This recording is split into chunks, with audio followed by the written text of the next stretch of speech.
നല്ലൊരു കിടുക്കാച്ചി ടോപ്പിക്കാണ് നമ്മൾ ഡിസ്കസ് ചെയ്യാൻ പോകുന്നത് അല്ലേ. കിടുക്കാച്ചി എന്ന് പറഞ്ഞാൽ വളരെ അടിപൊളി ടോപ്പിക് ആണ് നമ്മൾ ഡിസ്കസ് ചെയ്യാൻ പോകുന്നത്. That is international taxation. അപ്പോൾ നമ്മൾ ഇത്രയും കാലം നമ്മൾ ഡിസ്കസ് ചെയ്തിരുന്ന അല്ലെങ്കിൽ നമ്മൾ പഠിച്ചിട്ടുണ്ടായിരുന്നത് കുറേ ഇന്ത്യൻ ടാക്സ് റെജിം മാത്രമായിരുന്നു.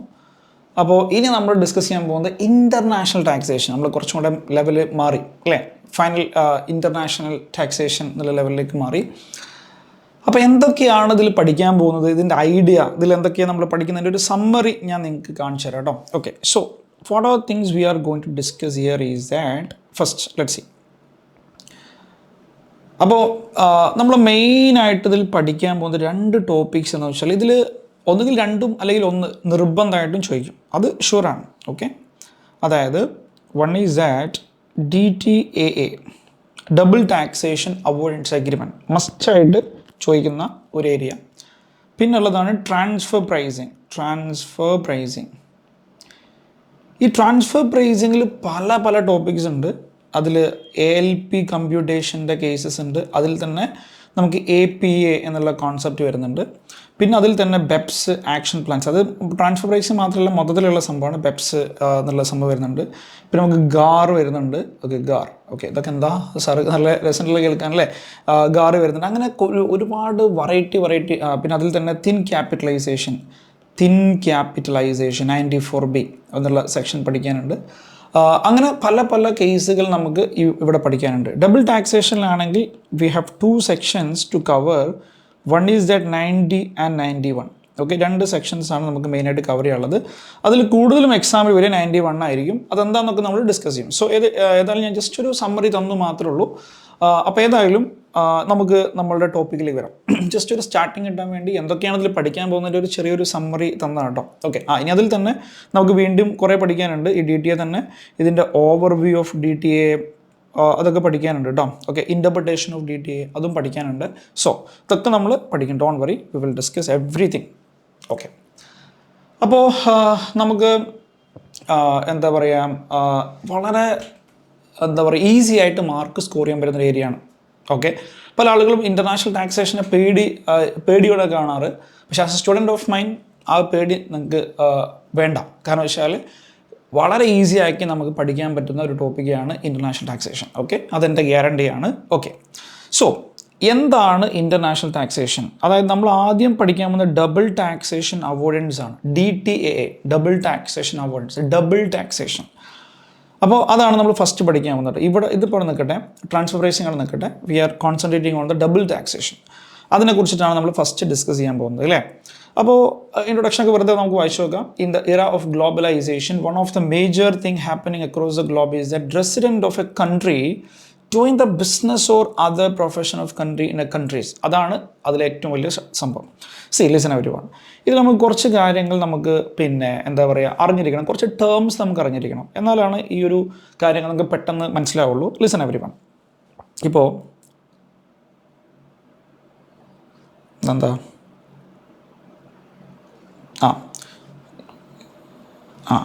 ലിസൺ. ഓക്കെ, അതായത് ഇത് നമ്മുടെ ഇന്ത്യ. ഇതിപ്പോൾ for example this is USA. Okay, USA.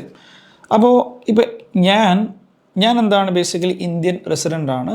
Okay, ഞാൻ ഫോർ എക്സാമ്പിൾ, അല്ലെങ്കിൽ വേണ്ട, നമുക്ക് തിരിച്ച് ചിന്തിക്കാം. അതാണ് കൂടുതൽ നമുക്ക് നോക്കേണ്ടത്. ഇപ്പോൾ USA ഒരാൾ എന്ത് ചെയ്യാണ്, ഇന്ത്യയിൽ വന്ന് ജോലി ചെയ്യാമെന്ന് വിചാരിക്കുക, അല്ലെങ്കിൽ he is doing some business. Okay, അപ്പോൾ അയാളെ സംബന്ധിച്ച് അയാളുടെ റെസിഡൻറ്റ് കൺട്രി ഏതാ? റെസിഡൻറ്റ് കൺട്രിയാണ് ഏത്? USA. റെസിഡൻറ്റ് കൺട്രിയാണ് USA. അയാളുടെ സോഴ്സ് കൺട്രിയാണ് ഇന്ത്യ. സോഴ്സ് കൺട്രി, ഈ 2 ടേംസ് നമുക്ക് നിർബന്ധമായിട്ട് അറിഞ്ഞിരിക്കണം കേട്ടോ. എന്താണ് resident country and source country? അതായത് ഇപ്പോൾ എന്നെ സംബന്ധിച്ച് എൻ്റെ റെസിഡൻറ്റ് കൺട്രി ഇന്ത്യയാണ്. പക്ഷേ ഞാൻ ഫോർ എക്സാമ്പിൾ USA പോയിട്ട് വർക്ക് ചെയ്യുകയാണെങ്കിൽ എൻ്റെ സോഴ്സ് കൺട്രി, അതായത് ഇൻകം ഏൺ ചെയ്യുന്ന കൺട്രി USA ആണ് അല്ലേ. അതാണ് നിങ്ങൾ ഫസ്റ്റായിട്ട് മനസ്സിലാക്കേണ്ട സംഭവം. Okay, resident country and source country. Resident country means നമ്മൾ താമസിക്കുന്ന, അല്ലെങ്കിൽ നമ്മുടെ കമ്പനി രജിസ്റ്റർ ആയിട്ടുള്ള, അല്ലേ, കമ്പനി ആണെങ്കിൽ കമ്പനി രജിസ്റ്റർ ആയിട്ടുള്ള. ഇപ്പോൾ ഇന്ത്യൻ കമ്പനീൻ്റെ ഇപ്പോൾ എക്സാമ്പിൾ നമുക്ക് എന്തെടുക്കാം, ഇൻഫോസിസിൻ്റെ റെസിഡൻറ്റ് കൺട്രി ഏതാണ്? ഇന്ത്യയാണ്. പക്ഷേ Infosys as A branch in അല്ലെങ്കിൽ എന്താണ് they are business in USA etcetera. അപ്പോൾ അവരെ സംബന്ധിച്ച് അവരുടെ സോഴ്സ് കൺട്രി എന്തായിരിക്കും? USA ആയിരിക്കും അല്ലേ? Okay, so listen. അപ്പോൾ അതാണ് ഒരു കാര്യം നമ്മൾ മനസ്സിലാക്കേണ്ടത്. അപ്പോൾ ഗ്ലോബലൈസേഷൻ്റെ ഏറ്റവും വലിയൊരു പ്രത്യേകത എന്ന് വെച്ചാൽ ഒരു കൺട്രി എന്താണ്, ഒരു കൺട്രിയിലെ resident he can go another country and do the business or whatever he wants. Now, hence taxing such a country for some difficulty and sometimes may end up in taxing the same income in more than one country. അതാണ് double taxation. അതായത് പിന്നെ എന്താ പറയുക, ഒരേ income ചിലപ്പോൾ 2 രാജ്യങ്ങളിൽ taxation ആയിട്ട് വരാം. അതെങ്ങനെ വരും നമുക്ക് നോക്കാം. അപ്പോൾ in order to avoid such double tax, countries across the world may form some treaties whereby avoid double taxation. അപ്പോൾ ഞാൻ പിന്നെ എന്താണ്, എങ്ങനെയാണ് ഡബിൾ ടാക്സേഷൻ വരുന്നത് ഞാൻ ഇവിടെ കൊടുത്തിട്ടുണ്ട്. How the same income is taxable in both country. Listen every one here. നമുക്ക് ഇതേ എക്സാമ്പിൾ എടുക്കാം. നമ്മുടെ ഏത് വേൾഡ് കൺട്രീസ് എടുത്തു കഴിഞ്ഞാലും 2 രീതിയിലാണ് ടാക്സേഷൻ കൊണ്ടുവരിക. അതായത് ചില രാജ്യങ്ങൾ റെസിഡൻസ് റൂളാണ് ഫോളോ ചെയ്യുക, റെസിഡൻസ് റൂൾ. ചില രാജ്യങ്ങൾ സോഴ്സ് റൂളാണ് ഫോളോ ചെയ്യാം. ഓക്കെ, അതായത് അവരുടെ ഇൻകം ടാക്സ് അല്ലെങ്കിൽ വട്ടവർ അവരുടെ പേര് ചിലപ്പോൾ ഇൻകം ടാക്സ് ആയിരിക്കില്ല, പക്ഷേ ആ ടാക്സിൻ്റെ ലോ അവർ ഫോം ചെയ്യുക ഇതിലേതെങ്കിലും ഒരു റൂൾ വെച്ചിട്ടായിരിക്കും, റെസിഡൻസ് റൂൾ അല്ലെങ്കിൽ സോഴ്സ് റൂൾ. അതായത് ഇപ്പോൾ USA എന്നുള്ള രാജ്യം നോർമലി അവർ റെസിഡൻസ് റൂളാണ് ഫോളോ ചെയ്യാറ്. നോർമലി റെസിഡൻസ് റൂളാണ്. അതായത് എന്താണ് അർത്ഥം? റെസിഡൻസ് റൂൾ എന്ന് വെച്ചാൽ ആ രാജ്യത്തെ സിറ്റിസൻസ് അല്ലെങ്കിൽ ആ രാജ്യത്തെ റെസിഡൻസ് ലോകത്തിൻ്റെ എവിടെ പോയിട്ട് ഇൻകം ഉണ്ടാക്കിയാലും എന്ത് ചെയ്യണം? ആ രാജ്യത്ത് ടാക്സ് കൊടുക്കണം. അതാണ് റെസിഡൻസ് റൂൾ. ഓക്കെ, ആ രാജ്യത്തെ റെസിഡൻസ് ലോകത്തിൻ്റെ എവിടെ പോയിട്ട് ഇൻകം ഉണ്ടാക്കിയാലും ആ രാജ്യത്ത് ടാക്സ് കൊടുക്കണം. അതാണ് റെസിഡൻസ്. ആ റെസിഡൻസിൻ്റെ ടാക്സ് പിടിക്കാനുള്ള അതാണ് റെസിഡൻസ് റൂൾ. സോഴ്സ് റൂൾ എന്താ? റെസിഡൻസ് ആണ് നമുക്ക് അറിയേണ്ട ആവശ്യമില്ല. ഞങ്ങളുടെ രാജ്യത്ത് വന്ന് ബിസിനസ് ചെയ്യുന്ന ആരാണെങ്കിലും ഇവിടെ ടാക്സ് കൊടുക്കണം. അല്ലാതെ എന്താണ് ഇപ്പോൾ എക്സാമ്പിൾ, ഇപ്പോൾ ഒരു കൺട്രി എക്സ്, ഈ country X source rule follow ചെയ്യാമെന്ന് വിചാരിക്കാം. അതിനർത്ഥം എന്താ? അവരുടെ റെസിഡൻസ് ലോകത്തിൻ്റെ വേറെ എവിടെയും പോയിട്ട് എന്താണ് ജോലി ചെയ്യുന്നുണ്ടാവും. അതിലൊന്നും ആ കൺട്രിക്ക് ടാക്സിൻ്റെ ആവശ്യമില്ല. അവരെത്ര ആവശ്യപ്പെടുന്നുള്ളൂ, അവരുടെ രാജ്യത്തിൽ വന്നിട്ട് ബിസിനസ് എന്തെങ്കിലും ജോലി ചെയ്യുകയാണെങ്കിൽ അത് ആരുടെ റെസിഡൻസ് ആണെങ്കിലും ഏത് കൺട്രിയിലെ ആളാണെങ്കിലും കുഴപ്പമില്ല, ആ രാജ്യത്ത് ഞങ്ങൾക്ക് ടാക്സ്, അതായത് ഞങ്ങളുടെ രാജ്യത്ത് ടാക്സ് ആണ്. അതാണ് സോഴ്സ് റൂൾ. ഇന്ത്യ അതാ ഫോളോ ചെയ്യുന്നത്. ഇന്ത്യ രണ്ടും ഫോളോ ചെയ്യുന്നുണ്ട്, റെസിഡൻസ് ആൻഡ് സോഴ്സ് റൂൾ രണ്ടുമാണ്. ഞങ്ങളുടെ റെസിഡൻസ് എവിടെ ഇൻകം ഉണ്ടാക്കിയാലും ഇവിടെ ടാക്സ് വേണം. മാത്രമല്ല മറ്റുള്ള ആര് ഇവിടെ വന്നിട്ട് ഇൻകം ഉണ്ടാക്കിയാലും ഞങ്ങൾക്ക് ടാക്സ് വേണം അല്ലേ? അപ്പോൾ India following both. Okay, residence and source rule. അപ്പോൾ എൻ്റെ ഡൗട്ട്, എങ്ങനെയാണ് സാർ ഒരേ ഇൻകം പല രാജ്യങ്ങളിൽ ടാക്സബിൾ ആവുക? Okay, same. Listen every one, ഞാൻ പറഞ്ഞ എക്സാമ്പിൾ നമുക്ക് വരാം. അതായത് USA following the residence rule, USA following the residence rule, India following both. അതിൽ നമുക്ക് ഇപ്പോൾ സോഴ്സ് റൂള് നമുക്ക് നോക്കാം. അപ്പോൾ USA ഒരു ചങ്ങായി, അവിടുത്തെ റെസിഡൻ്റാണ്, he's a resident of USA. He comes to India and doing business or doing profession whatever. അപ്പോൾ അയാളെ സംബന്ധിച്ച് ഇന്ത്യയിലാണ് അയാളുടെ സോഴ്സ്, പക്ഷെ അയാളെ സംബന്ധിച്ച് USA അയാളുടെ റെസിഡൻസ് അല്ലേ? അപ്പോൾ നോക്ക് നിങ്ങൾ, USA government he will collect ഇയാൾക്ക് ഇവിടുന്ന് ഇന്ത്യയിൽ നിന്ന് ഒരു 10 ലക്ഷം ഇൻകം കിട്ടി വിചാരിക്കുക. അപ്പോൾ USA ഗവൺമെൻറ് വന്നിട്ട് പറയും ആ 10 ലക്ഷം ഞങ്ങൾക്ക് ടാക്സ് വേണം, because you are our residence, USA residence ആണ്, ഞങ്ങൾക്ക് 10 ലക്ഷത്തിന് ടാക്സ് വേണം. ഇന്ത്യ വിടൂല. ഇന്ത്യ പറയും അതൊക്കെ അവിടെ നിൽക്കട്ടെ, ഞങ്ങളുടെ രാജ്യത്ത് വന്നിട്ടാണ് അതായത് നിങ്ങൾ പ്രൊഫഷൻ ചെയ്തത്, അതിൻ്റെ സോഴ്സ് ഇവിടെയാണ്, ഞങ്ങൾ ഫോളോ ചെയ്യുന്ന സോഴ്സ് റൂളാണ്. 2 റൂളുണ്ട്, നമ്മൾ സോഴ്സ് റൂൾ ഫോളോ ചെയ്യുന്നുണ്ട്. അപ്പം അതുകൊണ്ട് ഞങ്ങളുടെ രാജ്യത്ത് ആര് വന്നിട്ട് ഇൻകം ഉണ്ടാക്കിയാലും അതിന് ടാക്സ് വേണം. അങ്ങനെയാണ് ഒരേ ഇൻകം 2 രാജ്യങ്ങളിൽ ടാക്സ് വരാൻ കാരണം അല്ലേ? എല്ലാ രാജ്യങ്ങളും സോഴ്സ് റൂളാണ് ഫോളോ ചെയ്യുന്നത്, അല്ലെങ്കിൽ എല്ലാ രാജ്യങ്ങളും റെസിഡൻസാണ് റൂൾ ഫോളോ ചെയ്യുന്നതെങ്കിൽ ഒരിക്കലും ഈ ഒരു പ്രശ്നം വരില്ല. കാരണം ഇപ്പം എല്ലാ രാജ്യങ്ങളും സോഴ്സ് റൂൾ ആണെങ്കിൽ ഇവിടെ കുഴപ്പമില്ല, ഇന്ത്യയിൽ മാത്രമേ ടാക്സ് ചോദിക്കുള്ളൂ, USA ചോദിക്കില്ല. അല്ലെങ്കിൽ എല്ലാ രാജ്യങ്ങളും റെസിഡൻസ് റൂൾ ആണെങ്കിൽ ഈ കേസിൽ USA മാത്രമേ ടാക്സ് ചോദിക്കുള്ളൂ, ഇന്ത്യ ചോദിക്കില്ല. Are getting every one. അപ്പോൾ ഇതിൻ്റെ ഒരു പ്രശ്നമാണ്. അതായത് രാജ്യങ്ങളെല്ലാവരും ഒരേ രീതിയിലല്ല ടാക്സേഷൻ ലോ നിർമ്മിച്ചിട്ടുള്ളത്. ചില രാജ്യങ്ങൾ സോഴ്സ് റൂൾ വെച്ചിട്ടാണ് ടാക്സേഷൻ ഉണ്ടാക്കിയിട്ടുണ്ടാവുക, ചില രാജ്യങ്ങൾ റെസിഡൻസ് റൂൾ, ചില രാജ്യങ്ങൾ രണ്ടും കൂടെ മിക്സ്ഡ് ആക്കിയിട്ടുണ്ട്. അതിൽ വൺ ഓഫ് ദി എക്സാമ്പിൾസ് ആണ് ഇന്ത്യ. അപ്പോൾ ഈ കാരണങ്ങൾ കൊണ്ടാണ് നമ്മളുടെ ഒരു ഇൻകം 2 രാജ്യത്തിൽ ടാക്സ് കൊടുക്കേണ്ടി വരിക. അപ്പം നമ്മൾ ഇവിടെ ഈ ഒരു ചാപ്റ്ററിൽ പഠിക്കാൻ പോകുന്നത് എന്താണെന്ന് വെച്ചാൽ അതിനെങ്ങനെ നമുക്ക് അവോയ്ഡ് ചെയ്യാം. ഒരേ ടാക്സ് അല്ലേ ഒരേ ടാക്സ് രണ്ട് രാജ്യങ്ങളിൽ ടാക്സബിൾ ആവുന്നത് എങ്ങനെ അവോയ്ഡ് ചെയ്യാം, അതാണ് നമ്മൾ മെയിനായിട്ട് ഈ ചാപ്റ്ററിൽ പഠിക്കാൻ പോകുന്നത്. Okay, so listen. അത് മാത്രമല്ല, നമുക്ക് ഇതൊക്കെ നമ്മൾ പ്രാക്ടിക്കലി വളരെ അറിഞ്ഞിരിക്കേണ്ട കോൺസെപ്റ്റാണ് കേട്ടോ. കാരണം വെച്ചാൽ നമ്മളുടെ പല ഫ്രണ്ട്സും പുറത്ത് വർക്ക് ചെയ്യുന്നുണ്ടാവും, they will be resident of India. അപ്പോൾ അവരൊക്കെ നമുക്ക് ഇതുപോലെ ഹെൽപ്പ് ചെയ്യും. മാത്രമല്ല, നമ്മൾ പ്രാക്ടീസ് ചെയ്യുന്ന സമയത്ത് ഏറ്റവും കൂടുതൽ ആവശ്യമുള്ള സംഭവമാണ് ഈ ഒരു പഠിക്കാൻ പോകുന്നത്. പിന്നെ അതിൽ ഞാൻ വെറുതെ കൊടുത്തതാണ് ടാക്സ് ഹെവൻ, വെറുതെ ജസ്റ്റ് അറിയാൻ വേണ്ടി, just for knowledge purpose. Tax heavens ഏതൊക്കെയാണ് യു എസ് എയിൽ തന്നെ? യു എസ് എൻ്റെ പ്രശ്നം വെച്ചാൽ യു എസ് എക്ക് രണ്ട് ടാക്സ് ഉണ്ട്, ഫെഡറൽ ടാക്സ് ഉണ്ട്, സ്റ്റേറ്റ് ടാക്സ് ഉണ്ട്. അതിൽ ഇങ്ങനത്തെ കുറച്ച് ഏരിയാസൊക്കെ അവിടെ ടാക്സ് ഹെവൻസ് ആണ്, അവിടെ എന്തില്ല, ടാക്സ് ഇല്ല. യൂറോപ്പിലാണെങ്കിൽ അൻഡോറ, എന്താണ് കാൻട്രി, നെതർലാൻഡ്സ്, അല്ലേ, സൈപ്രസ്, അങ്ങനത്തെ കേസൊക്കെ എന്താണ് ബേസിക്കലി ടാക്സ് ഹെവൻസ്. ഇത് നിങ്ങൾ കേട്ടോ, സൈപ്രസ് വരുന്നുണ്ടാവും അല്ലേ. പിന്നെ ഏറ്റവും കൂടുതൽ കേട്ടിട്ടുണ്ടാവുന്ന സ്ഥലമാണ് മൗറീഷ്യസ് അല്ലേ, സിംഗപ്പൂർ, ദുബായ്, പിന്നെ ക്യാപ്റ്റോൺ, എന്താണ് നെയ്റോബി അല്ലേ, നെയ്റോബി.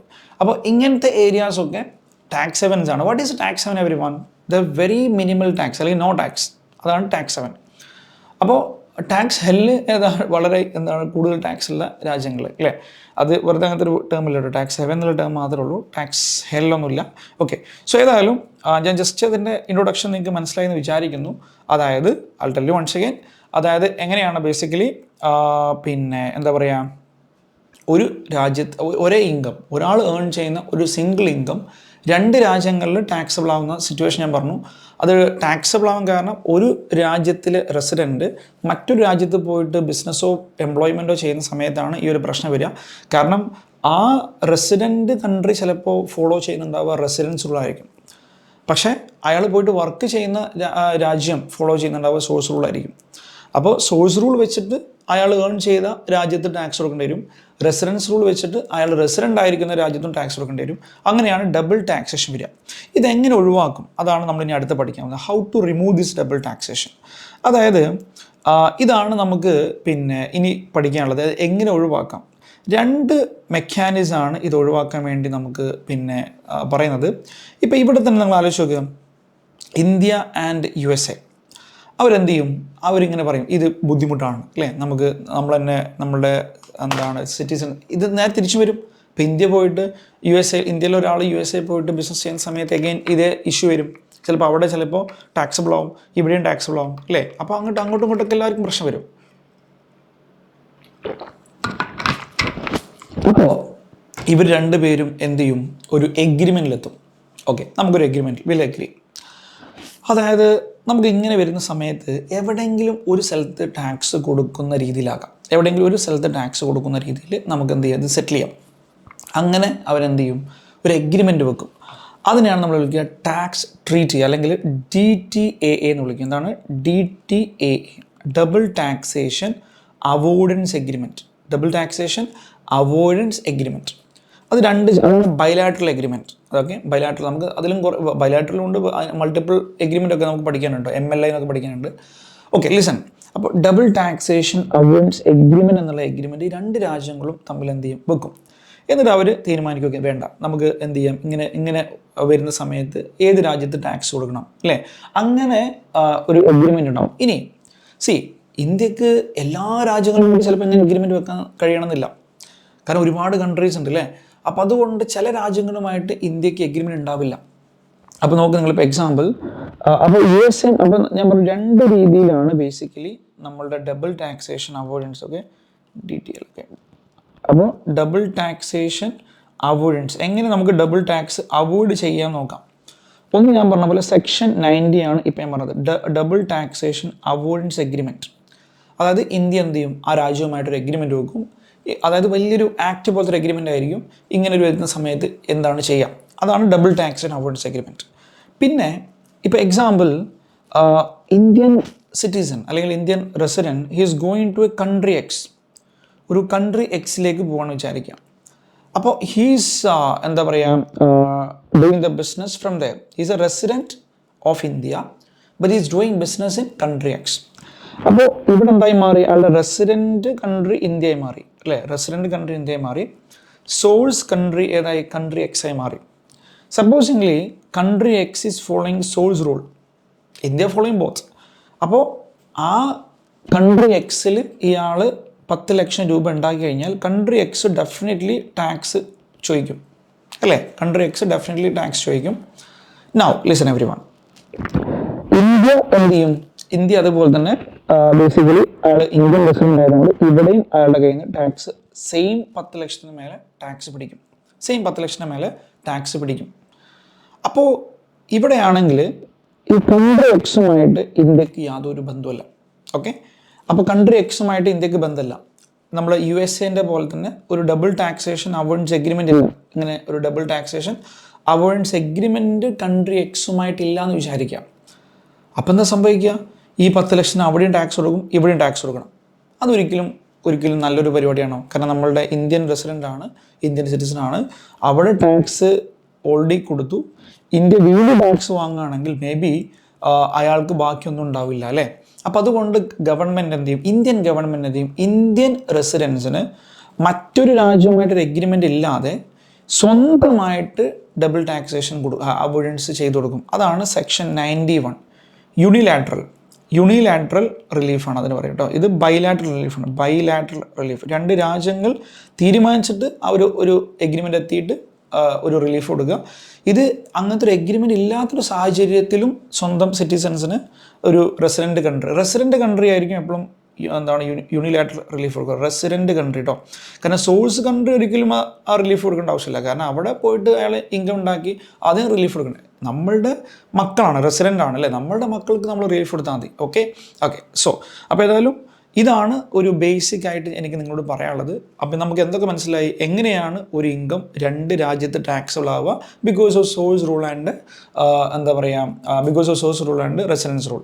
പിന്നെ ഞാൻ പറഞ്ഞത് അങ്ങനെ ടാക്സബിൾ ആയി കഴിഞ്ഞാൽ അതെങ്ങനെയാണ് ഒഴിവാക്കി കൊടുക്കുക, അതെങ്ങനെയാണ് ഡബിൾ ടാക്സേഷൻ ഒഴിവാക്കി കൊടുക്കുക എങ്ങനെയാണ് എന്നാണ് നമ്മൾ പിന്നെ പഠിച്ചത്.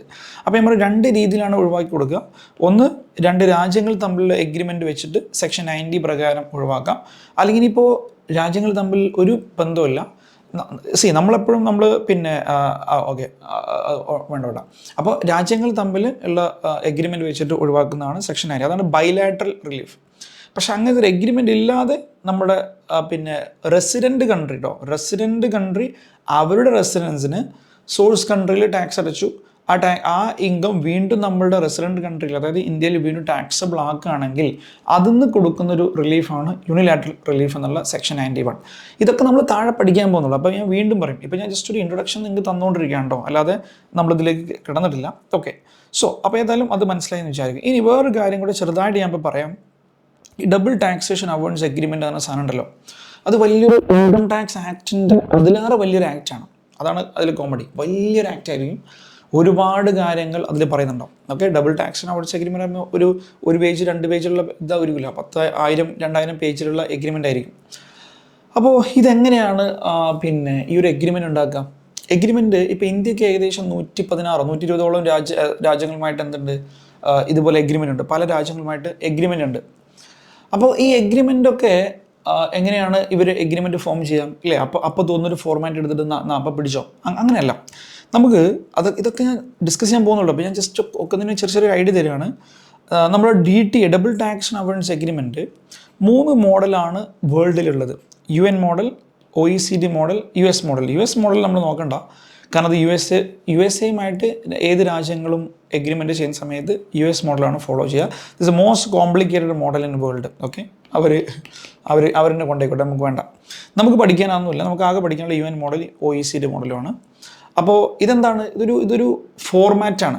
ഒരു ഡബിൾ ടാക്സേഷൻ അവോയ്ഡൻസ് എഗ്രിമെൻറ്റ് ഉണ്ടാക്കേണ്ട ഒരു ഫോർമാറ്റ് എങ്ങനെയാണ് എന്നാണ് നമുക്ക് പഠിക്കാണ്ട് ചെറുതായിട്ട്, ഫുള്ളായിട്ടല്ല, നമുക്ക് ഏകദേശം പഠിക്കാനുണ്ട്. കാരണം ഒരിക്കലും നമുക്ക് double taxation avoidance agreement reality നമുക്ക് പഠിക്കാൻ കഴിയില്ല. കാരണം എന്തുകൊണ്ടാണ്? 100 രാജ്യങ്ങളുമായിട്ടുള്ള ഡബിൾ ടാക്സ് അവോയ്ഡൻസ് എഗ്രിമെൻറ്റ് പലതും ക്ലോസ് ആയിരിക്കും. ഇതെല്ലാം കൂടെ നമുക്ക് കാണാതെ പഠിക്കാൻ പറ്റില്ല. അപ്പോൾ അത് ഉണ്ടാക്കുന്നൊരു മോഡൽ നമുക്ക് പഠിച്ചു വെക്കാം. അപ്പോൾ പിന്നെ നമുക്ക് എന്ത് ചെയ്യാം? ഏത് എഗ്രിമെൻറ്റ് നമുക്ക് ആ മോഡൽ വെച്ച് വായിക്കാൻ പറ്റും അല്ലേ? അപ്പോൾ അതുകൊണ്ട് നമുക്ക് ഈ മോഡൽസ് നമുക്ക് പഠിക്കാനുണ്ട്. അതിൽ തന്നെ നമുക്ക് മെയിനായിട്ട് പഠിക്കാനുള്ളത് UN മോഡലാണ്. ഇന്ത്യ ഫോളോസ് UN മോഡൽ കേട്ടോ. ഇന്ത്യ OECD മോഡൽ ഫോളോ ചെയ്യാറില്ല. India actually follows UN model. ഇപ്പോൾ UN മോഡലാണ് ഇന്ത്യ മെയിനായിട്ട് ഫോളോ ചെയ്യുന്നത്. പക്ഷേ നമുക്ക് OECD മോഡലും ചെറുതായിട്ട് പഠിക്കാനുണ്ട്. ഓക്കെ. സോ എനിവേ, ഞാൻ പറഞ്ഞതൊക്കെ ജസ്റ്റ് ഒരു ഇൻട്രൊഡക്ഷൻ ആണ്. അപ്പോൾ ഇൻട്രൊഡക്ഷൻ നിങ്ങൾക്ക് മനസ്സിലാക്കേണ്ട കാര്യങ്ങൾ എന്ത് മാത്രമാണ്? ഞാൻ ഓൾറെഡി പറഞ്ഞു, DTA 2 രീതിയിൽ bilateral, unilateral. Both countries enter into an agreement. ഇനി വേറെ കാര്യം, നമ്മളിനി അങ്ങോട്ട് വിളിക്കുക കൺട്രി എന്ന് ചിലപ്പോൾ വിളിക്കില്ല, പകരം നമ്മൾ സ്റ്റേറ്റ് എന്ന് വിളിക്കുക കേട്ടോ. Okay, contracting state, resident state. അപ്പോൾ അതിൻ്റെ അർത്ഥം കേരള തമിഴ്നാടല്ല, അത് രണ്ട് രാജ്യങ്ങളാണ് അതിൻ്റെ അർത്ഥം. പിന്നെ unilateral no agreement relief provide by home country. Home country means which one? Resident state, clear, resident country. അപ്പോൾ ലിസൺ എവരിവൺ. അപ്പോൾ ബൈലാറ്ററൽ റിലീഫിൽ രണ്ട് രീതിയിലാണ് കൊടുക്കുക, എക്സംഷൻ മെത്തേഡും ടാക്സ് ക്രെഡിറ്റ് മെത്തേഡും. ഇതെന്താണെന്ന് നമുക്ക് നോക്കാം കേട്ടോ. എക്സംഷൻ മെത്തേഡും ടാക്സ് ക്രെഡിറ്റ് മെത്തേഡും. അതായത് ലിസൺ എവരിവൺ. ഓക്കെ, നമുക്ക് ആദ്യം വെറുതെ വായിച്ചു വെക്കാം. Exemption method particular income tax only one of the two countries. Tax credit method എന്താ? Then he will pay in both the countries in accordance the respective. Then the country of the residence will allow the credit of the tax paid in source country. Okay, listen, നമുക്ക് രണ്ടും detail ആയിട്ട് നോക്കാം, example വെച്ച് നോക്കാം. എന്താണ് അപ്പോൾ ഞാൻ പറഞ്ഞു ഇപ്പോൾ നമ്മൾ ഇൻട്രൊഡക്ഷൻ നിങ്ങൾ ഓർത്തിരിക്കേണ്ടത് എങ്ങനെയാണ് ഒരേ ഇൻകം രണ്ട് രാജ്യങ്ങളിൽ ടാക്സബിൾ ആവും. നമുക്ക് മനസ്സിലായി സോഴ്സ് ആൻഡ് റെസിഡൻസ് റൂൾ, അത് പല രാജ്യങ്ങളും പലതും ഫോളോ ചെയ്യുന്നു, അതുകൊണ്ടുള്ള പ്രശ്നമാണ്. പിന്നെ ഞാൻ പറഞ്ഞതായിരുന്നു, പിന്നെ ഇൻട്രൊഡക്ഷനിൽ പറഞ്ഞത് പിന്നെ അതെങ്ങനെ അവോയ്ഡ് ചെയ്യാൻ നമുക്ക് മെത്തേഡ്സ് ഉണ്ട്. ഒന്ന് ബൈലാറ്ററൽ ആയിട്ടുള്ള മെത്തേഡ്, അതായത് രണ്ട് രാജ്യങ്ങളും എഗ്രിമെൻറ്റ് വെച്ചിട്ട് അങ്ങനെ ഇതാകും. പിന്നെ യൂണിലാറ്ററൽ, അതായത് അങ്ങനെ രാജ്യങ്ങൾ തമ്മിലില്ല, നമ്മുടെ റെസിഡൻസ് കൺട്രി, അതായത് നമ്മളെ സംബന്ധിച്ച് ഇന്ത്യ നമുക്ക് എന്ത് ചെയ്യും, നമ്മളുടെ ഇവിടുത്തെ റെസിഡൻസിന് ഇന്ത്യ സ്വമേധയാ എന്ത് തരും, ഒരു റിലീഫ് തരും. അതാണ് യൂണിലാറ്ററൽ റിലീഫ് എന്നുള്ള സംഭവം. Okay, listen everyone here. നമുക്ക് നോക്കാം എന്താണ്. അപ്പോൾ നമ്മൾ ഫസ്റ്റ് ഡിസ്കസ് ചെയ്യാൻ പോകുന്ന ബൈലാറ്ററൽ റിലീഫാണ് കേട്ടോ. ബൈലാറ്ററൽ, രണ്ട് രാജ്യങ്ങൾ തമ്മിലുള്ള എഗ്രിമെൻറ്റിനെ കുറിച്ച് ഡിസ്കസ് ചെയ്യാൻ പോകുന്നത്. പക്ഷേ ക്വസ്റ്റ്യൻ നിങ്ങൾക്ക് കൂടുതൽ വരിക യൂണിലാറ്ററൽ ആണ്. അതിൽ ടെൽ യു വൈ, എന്തുകൊണ്ടാണ് ഞാൻ പറയാം. പക്ഷേ ഞാൻ ആദ്യം പറഞ്ഞിട്ട് ഞാൻ പറയാം. ലിസൺ, ഇപ്പോൾ നമുക്ക് രണ്ട് രാജ്യങ്ങൾ എടുക്കാം. ഒന്ന് India, okay, one is India, one is Mauritius. Okay, Mauritius എന്നുള്ള ഒരു കൺട്രി. അപ്പോൾ ഇവർ തമ്മിൽ ഒരു എഗ്രിമെൻറ്റ് വെക്കുകയാണ്. ഓക്കെ, തമ്മിൽ എഗ്രിമെൻറ്റ് വെക്കുകയാണ്. അതാണ് double taxation avoidance agreement. Okay, അല്ലെങ്കിൽ ട്രീറ്റി, ടാക്സ് ട്രീറ്റി എന്ന് വിളിക്കാറുണ്ട്, അല്ലെങ്കിൽ ഡബിൾ ടാക്സേഷൻ അവോയ്ഡ്. അതാണ് ബൈലാറ്ററൽ, സെക്ഷൻ 90. അപ്പോൾ ഈ എഗ്രിമെൻറ്റ് രണ്ട് രീതിയിൽ എഗ്രിമെൻറ്റ് വെക്കാം. അല്ലെങ്കിൽ ചിലപ്പോൾ എഗ്രിമെൻറ്റിൽ പല ഇൻകത്തിനും പല മെത്തേഡും ഫോളോ ചെയ്യാം. അത് രണ്ട് മെത്തേഡാണ് ഫോളോ ചെയ്യാം, എക്സംഷൻ മെത്തേഡ്, അതുപോലെ തന്നെ ടാക്സ് ക്രെഡിറ്റ് മെത്തേഡ്. ഓക്കെ, അതായത് ലിസൺ എവരിവൺ ഹിയർ, എന്താണ് ഇത് ഉദ്ദേശിക്കുന്നത് വെച്ചാൽ exemption method, tax credit method. നമുക്ക് ആദ്യം എക്സംഷൻ മെത്തേഡ് നോക്കാം. അത് വളരെ സിമ്പിളാണ്. ഇപ്പോൾ ഒരാൾക്ക് ഫോർ എക്സാമ്പിൾ ഇന്ത്യയിൽ ഈസ് എ ഇന്ത്യൻ റെസിഡൻറ്റ് കേട്ടോ, ഇന്ത്യൻ റെസിഡൻ്റ് ആണ്. അപ്പോൾ is A Indian resident but is working in എന്താ പറയുക മൗറീഷ്യസ്. ഓക്കെ, അപ്പോൾ അയാൾക്ക് ഇന്ത്യയിലുള്ള PGBP ഇൻകം അതിന് ഒരു 10 ലക്ഷം ഇൻകം വിചാരിക്കാം. ആൻഡ് ഇയാൾക്ക് ഈ മൗറീഷ്യസിൽ പോയിട്ട് ആൾക്കൊരു ക്യാപിറ്റൽ ഗെയിൻ ഇൻകം വിചാരിക്കാം. ഒരു ഫോർ എക്സാമ്പിൾ 5 ലക്ഷം, 5 ലാഖിൻ്റെ ക്യാപിറ്റൽ ഗെയിൻ ഇൻകം വിചാരിക്കാം. സോ പിന്നെ നമ്മളുടെ ഇന്ത്യ മൗറീഷ്യസ് ടാക്സ് ട്രീറ്റി പ്രകാരം ഇത് ശരിക്കുള്ള സംഭവം കേട്ടോ. ഇന്ത്യ മൗറീഷ്യസ് ടാക്സ് ട്രീറ്റി പറയുന്നുണ്ട് ക്യാപിറ്റൽ ഗെയിന് ഇന്ത്യയും എന്താണ് മൗറീഷ്യസ് നമ്മളിതിൽ പറയുന്നുണ്ട്. ഒരു ക്യാപിറ്റൽ ഗെയിൻ എന്താണ് എവിടെ മാത്രമേ ടാക്സ് ആകാൻ പാടുള്ളൂ, അതായത് മൗറീഷ്യസിൽ മാത്രമേ ടാക്സ് ആവുള്ളൂ. ഓക്കെ, അപ്പോൾ അവിടുത്തെ ക്യാപിറ്റൽ ഗെയിൻ അവിടെ മാത്രമേ ടാക്സ് ആവുള്ളൂ, ഇന്ത്യയിൽ ടാക്സ് ആവില്ല എന്ന് പറയുന്നുണ്ട്. അപ്പോൾ ഈ 5 ലക്ഷം ബേസിക്കലി ഇന്ത്യ എന്ത് ചെയ്യും, അതിന് എക്സംഷൻ കൊടുക്കുക. അതായത് ശരിക്കും ഇയാൾ ഇന്ത്യൻ റെസിഡൻ്റാണ്. നമ്മളെന്താ പഠിച്ചുള്ളത്, ഫസ്റ്റ് ബേസിക് സ്റ്റാപ്പിൽ പഠിച്ചിട്ടുണ്ട്. ഒരു റെസിഡൻ്റ് ആണെങ്കിൽ, ഒരു ROR ആണെങ്കിൽ his global income is taxable. പക്ഷേ ഈ India Mauritius double taxation avoidance agreement പറയാണ്, ഒരു ഇന്ത്യൻ ROR ആയിക്കോട്ടെ മൗറീഷ്യസിലുള്ളൊരു ക്യാപിറ്റൽ ഗെയിൻ അവിടെ മാത്രം ടാക്സബിൾ ആണ്, അത് ഇന്ത്യയിൽ ടാക്സബിൾ അല്ല എന്ന് നമ്മളുടെ India Mauritius double taxation avoidance agreement പറയുന്നുണ്ട്. അപ്പോൾ എൻ്റെ അതുകൊണ്ട് ഞാൻ ഇതിൻ്റെ കൂടെ ക്ലിയർ ചെയ്യാം. അപ്പോൾ എൻ്റെ ഡൗട്ട്, ഇതിപ്പോൾ ഇൻകം ടാക്സും അതും തമ്മിലൊരു കോൺഫ്ലിക്റ്റ് വരുന്നില്ലേ? ഇൻകം ടാക്സ് പറയുന്നു എന്താ പറയുക, എന്താണ് ഒരു RORൻ്റെ ഗ്ലോബൽ ഇൻകം ഇന്ത്യയിൽ ടാക്സബിൾ ആണ്. പക്ഷേ ഇന്ത്യ മൗറീഷ്യസ് ടാക്സ് ട്രീറ്റി പ്രകാരം പറയുന്നുണ്ട് ക്യാപിറ്റൽ ഗെയിൻ അവിടെ മാത്രമേ ടാക്സബിൾ ആവുള്ളൂ. അതുകൊണ്ട് ഞാൻ ജസ്റ്റ് ഇതിൻ്റെ കൂടെ പറയാം. അതായത് നമ്മളുടെ when the DT applies which will prevail, DT ആണോ ഇൻകം ടാക്സ്, ഏതിനാണ് കൂടുതൽ പവർ നമുക്ക് നോക്കാം. സെക്ഷൻ 90 ഈ ഡബിൾ ടാക്സേഷനെ കുറിച്ച് പറയുന്ന സെക്ഷൻ. അതിൽ ക്ലിയർലി പറയുന്നുണ്ട് DTA വരികയാണെങ്കിൽ എന്താണ് the provision of Income Tax Act will apply to the extent of which is beneficial to the assessee.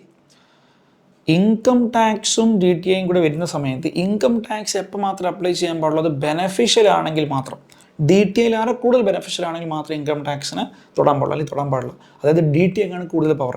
മറ്റൊരു കാര്യം, സർക്കുലർ നമ്പർ 333 ഗവൺമെൻറ് ക്ലാരിഫൈ ചെയ്തിട്ടുണ്ട്. Specific provision of D T I will prevail over the general provision of income tax. Income ടാക്സിലേറെ prevail ചെയ്യുക D T ആണ്. അതുപോലെ തന്നെ വേറൊരു കുലണ്ടകൻ ചെട്ടിയാർ എന്നുള്ളൊരു കേസുകളിൽ സുപ്രീം കോടതി പറഞ്ഞിട്ടുണ്ട്, conflict between D T and income tax വരികയാണെങ്കിൽ D T A will prevail. Okay, അപ്പോൾ അതൊന്ന് മനസ്സിലാക്കുക കേട്ടോ. Listen everyone. അപ്പോൾ ഞാൻ പറഞ്ഞത് ഇതിനെ പറയുന്ന പേരാണ് എക്സംഷൻ മെത്തേഡ്. അതായത് ഒരു ഇൻകം ഏതെങ്കിലും ഒരു രാജ്യത്ത് മാത്രം ടാക്സബിൾ ആവുക. ഇപ്പോൾ നമ്മളുടെ ഇന്ത്യ മൗറീഷ്യസിൻ്റെ ടാക്സ് റേറ്റ് പ്രകാരം capital gain is taxable only in Mauritius. അപ്പോൾ ഇന്ത്യ ആ ക്യാപിറ്റൽ ഗെയിൻ ഇവിടെ ടാക്സബിൾ ആകൂല, 0. അപ്പോൾ ഇയാളുടെ ഇന്ത്യൻ ഇൻകമായ 10 ലക്ഷത്തിന് മാത്രം ഇന്ത്യയിൽ ടാക്സ് കൊടുത്താൽ മതി. No confusion. നൗ ഇത് എക്സംഷൻ മെത്തേഡ്. അപ്പോൾ എന്താ എക്സംഷൻ മെത്തേഡ് എന്ന് വെച്ചാൽ സോഴ്സ് കൺട്രിയിൽ മാത്രമാണ് ടാക്സബിൾ ആവുക. അത് റെസിഡൻസ് കൺട്രിയിൽ എന്ത് ചെയ്യില്ല, ടാക്സബിൾ ആവില്ല. സോഴ്സ് കൺട്രിയിൽ മാത്രമാണ് ടാക്സബിൾ ആവുക, റെസിഡൻറ്റ് കൺട്രിയിൽ അത് ടാക്സബിൾ ആവില്ല. അപ്പോൾ resident country will give N exemption. അതാണ് എക്സംഷൻ മെത്തേഡ്. അല്ലാതെ സോഴ്സ് കൺട്രീൻ്റെ ഇന്ത്യ എന്താണ് മൗറീഷ്യസ് ഡി ടി പറയാണ് ഒരു ക്യാപിറ്റൽ ഗെയിൻ എന്താണ് ബേസിക്കലി മൗറീഷ്യസിലുണ്ടായ ക്യാപിറ്റൽ ഗെയിൻ അവിടെ ടാക്സ് ചെയ്യാൻ പാടില്ല. റെസിഡൻറ്റ് കൺട്രിയിൽ അത് നോർമലി ഉണ്ടാവില്ല. നോർമലി എന്തായിരിക്കും എന്ന് വെച്ചാൽ സോഴ്സ് കൺട്രിയിൽ ടാക്സ് കൊടുക്കേണ്ടി വരും, അത് എവിടെ എക്സംഷൻ ആയിരിക്കും, റെസിഡൻറ്റ് കൺട്രിയിൽ എക്സംഷൻ കൊടുക്കുക. അതാണ് എക്സംഷൻ മെത്തേഡ്. ഇനി മറ്റൊരു കോൺസെപ്റ്റാണ് tax credit method. Now listen everyone. അതായത് ഇപ്പോൾ ഇന്ത്യ മൗറീഷ്യസ് ടാക്സ് റേറ്റ് പ്രകാരം പറയുകയാണ്, ടാക്സ് ക്രെഡിറ്റ് മെത്തേഡ് പ്രകാരമാണെങ്കിൽ എങ്ങനെയായിരിക്കും അത് കൊടുക്കുക എന്ന് വെച്ചാൽ എല്ലാവരും ശ്രദ്ധിച്ച് കേൾക്കുക. അപ്പോൾ ഇന്ത്യയിലെ ആൾക്ക് ഓൾറെഡി PGBP ഇൻകം 10 ലക്ഷം ഉണ്ട്. ഞാൻ വെറുതെ നിങ്ങൾക്ക് ഒരു കമ്പ്യൂട്ടേഷൻ പർപ്പസിന് വേണ്ടി തന്നാട്ടോ. ലിസൺ, ഇതൊരു ഷോർട്ട് ടൈം ക്യാപിറ്റൽ ആണ് വിചാരിക്കാം. അപ്പോൾ ലിസൺ എവരിവൺ. നൗ ഈ 5 ലക്ഷത്തിന് അവിടെ ടാക്സ് ഉണ്ട് വിചാരിക്കാം, മൗറീഷ്യസിൽ ടാക്സ് ഉണ്ട് വിചാരിക്കാം. സേ ഫോർ എക്സാമ്പിൾ അവിടുത്തെ ടാക്സ് റേറ്റ് ഒരു എത്രയാണ് വിചാരിക്കാം, ഒരു 5% ആണ് വിചാരിക്കാം. അപ്പോൾ അവിടെ ടാക്സ് കൊടുത്തു അല്ലേ, 5 ലക്ഷം ഇൻറ്റു 5% കംസ് ടു 25,000, 25,000 ടാക്സ് കൊടുത്തു. ഇനി ഇന്ത്യ എക്സംഷൻ കൊടുക്കില്ല, കാരണം അത് എക്സംഷൻ മെത്തേഡ് അല്ല, ടാക്സ് റേറ്റ് മെത്തേഡാണ്. അപ്പോൾ ഇന്ത്യ എന്ത് ചെയ്യും, ആ 5 ലക്ഷം ഇവിടെയും ഇൻക്ലൂഡ് ചെയ്യും. അപ്പോൾ ടോട്ടൽ എത്രയും മാറി 15 lakh. ഇനി ഇതിൻ്റെ ടാക്സ് ഉണ്ടത് PGBP 10 ലക്ഷമാണ്, നമുക്ക് 115 BS നല്ലതെന്ന് വിചാരിക്കാം. അപ്പോൾ 1,12,500 അല്ലേ, സ്ലാബ് റേറ്റ് ആണ് 1,12,500. ഇനി capital gain, short time capital gain India tax ചെയ്യും, കാരണം എക്സംഷൻ മെത്തേഡ് അല്ലല്ലോ. അപ്പോൾ ടാക്സ് ചെയ്യും. എത്ര ടാക്സ് ചെയ്യാം, ഷോർട്ട് ടൈം ക്യാപിറ്റൽ നമുക്ക് ഇപ്പോൾ 20% ആണ് അല്ലേ. അപ്പോൾ എത്ര വരിക, 1 lakh rupees. ടോട്ടൽ എത്രയായി, 1,12,500. ഇനി എന്താ ചെയ്യുകയെന്ന് വെച്ചാൽ ശ്രദ്ധിക്കാം. ടാക്സ് ക്രെഡിറ്റ് മെത്തേഡ് ആണെങ്കിൽ ഇന്ത്യ എന്ത് ചെയ്യുന്നത് വെച്ചാൽ ഇതിന്ന് ഈ പറഞ്ഞ ടാക്സിന് ഒരു ക്രെഡിറ്റ് കൊടുക്കും, അതായത് കുറച്ച് കൊടുക്കും. ഫോറിൻ നിങ്ങൾ പുറത്ത് എത്ര ടാക്സ് കൊടുത്തു, ഫോറിൻ ടാക്സ് ക്രെഡിറ്റ് എത്ര, 25,000 കുറച്ച് കൊടുക്കും. ബാക്കിയുള്ളതാണ് ഇന്ത്യയിൽ ടാക്സ് കൊടുക്കുക. ഇതാണ് ടാക്സ് ക്രെഡിറ്റ് മെത്തേഡ്. അപ്പോൾ ഈ ഒരു മെത്തേഡ് ഉണ്ടല്ലോ, ടാക്സ് ക്രെഡിറ്റ് മെത്തേഡ് ഉണ്ടല്ലോ, ഇത് നിങ്ങൾക്ക് നല്ല ഈസി ആയിട്ട് മനസ്സിലാവും. കാരണം നമ്മൾ സെക്ഷൻ 91 യൂണിലാറ്ററൽ പഠിക്കാൻ പോകുന്ന ഏകദേശം ഈ ഒരു മെത്തേഡാണ്. ഒരു ടാക്സ് ക്രെഡിറ്റ് മെത്തേഡ് എന്ന കോൺസെപ്റ്റാണ് നമ്മൾ ബേസിക്കലി പഠിക്കാൻ പോകുന്നത്. അപ്പോൾ നിങ്ങൾക്ക് ഇപ്പം ഞാൻ പറഞ്ഞ എക്സാമ്പിൾ ഡൗട്ട് ഉണ്ടെങ്കിലും അത് യാതൊരു പ്രശ്നമല്ല, we will definitely clear that. Okay, അപ്പോൾ ഏതായാലും ഞാൻ പറഞ്ഞത് നമ്മൾ ഡബിൾ ടാക്സേഷൻ അവോയ്ഡൻസ് എഗ്രിമെൻറ്റ്, അതായത് സെക്ഷൻ 90, അതായത് ബൈലാറ്ററൽ ആണെങ്കിൽ 2 രാജ്യങ്ങൾ തമ്മിൽ എഗ്രിമെൻറ്റ് വെച്ചിട്ട് എന്ത് ചെയ്യും, ആ ഡബിൾ ടാക്സേഷനെ ഒന്നെങ്കിൽ തീരെ ഇല്ലാതാക്കും, അല്ലെങ്കിൽ അത് കുറച്ച് കൊടുക്കും. ഒന്നെങ്കിൽ കുറച്ച് കൊടുക്കും, അത് ഇല്ലാതാക്കുക അല്ലെങ്കിൽ കുറച്ച് കൊടുക്കുക. 2 മെത്തേഡ് പ്രകാരമാണ്, എക്സംഷൻ മെത്തേഡും ടാക്സ് ക്രെഡിറ്റ് മെത്തേഡും. എന്താ എക്സംഷൻ മെത്തേഡ്, റെസിഡൻറ്റ് കൺട്രി പറയും, സോഴ്സ് കൺട്രിയോട് പറയും. എന്താ റെസിഡൻറ്റ് കൺട്രി, ആ ചങ്ങായി എവിടെയുള്ള ആളാണ്, സോഴ്സ് കൺട്രി ആൾക്ക് എവിടെ നിന്ന് കിട്ടിയ ഇൻകാണ്. അപ്പോൾ സോഴ്സ് കൺട്രിയോട് പറയും, ഒരു കാര്യം ചെയ്ത് നിങ്ങൾ അയാളുടെ കയ്യിൽ നിന്ന് അവിടുന്ന് ടാക്സ് പിടിച്ചോ, ഞാൻ എന്ത് ചെയ്യില്ല, ആ ഇൻകത്തിന് ഞാൻ ഇവിടെ ആഡ് ചെയ്യേണ്ട, അത് ഫുൾ എക്സംഷൻ കൊടുത്തു. അതാണ് എക്സംഷൻ. ടാക്സ് ക്രെഡിറ്റ് മെത്തേഡ് എന്താണെന്ന് വെച്ചാൽ സോഴ്സ് കൺട്രിയിൽ ടാക്സ് കൊടുക്കുക, എന്നിട്ട് എന്ത് ചെയ്യും, നമ്മൾ റെസിഡൻസ് കൺട്രിയിലും ആ കൊടുത്ത ഇൻകം, അവിടെ ടാക്സ് കൊടുത്ത ഇൻകം റെസിഡൻസ് കൺട്രീൻ്റെ ഇൻകത്തിൻ്റെ കൂടെയും ആഡ് ചെയ്യും. എന്നിട്ട് സാധാ പോലെ ടാക്സ് കണ്ടെത്തും. എന്നിട്ട് എന്ത് ചെയ്യുമെന്ന് വെച്ചാൽ അവിടെ കൊടുത്ത ക്രെഡിറ്റ്, അവിടെ കൊടുത്ത ടാക്സ് എന്ത് ചെയ്യും, ഇവിടെ ഒരു ക്രെഡിറ്റ് ആയിട്ടെന്ന് വെച്ചാൽ നമുക്കത് കുറയ്ക്കാൻ പറ്റും അല്ലേ, ഇവിടുത്തെ ടാക്സ് കുറയ്ക്കാൻ പറ്റും. ഇനി പക്ഷേ നമുക്ക് ഈ ടാക്സ് ക്രെഡിറ്റ് മെത്തേഡ് ഒരു സിംഗിൾ ഇക്വേഷനായിട്ട് പഠിക്കാൻ പോകാൻ കഴിയില്ല. കാരണം ഇത് എങ്ങനെയായിരിക്കും, ഡിപ്പെൻഡ്സ് ഓൺ ഈച്ച് കൺട്രി.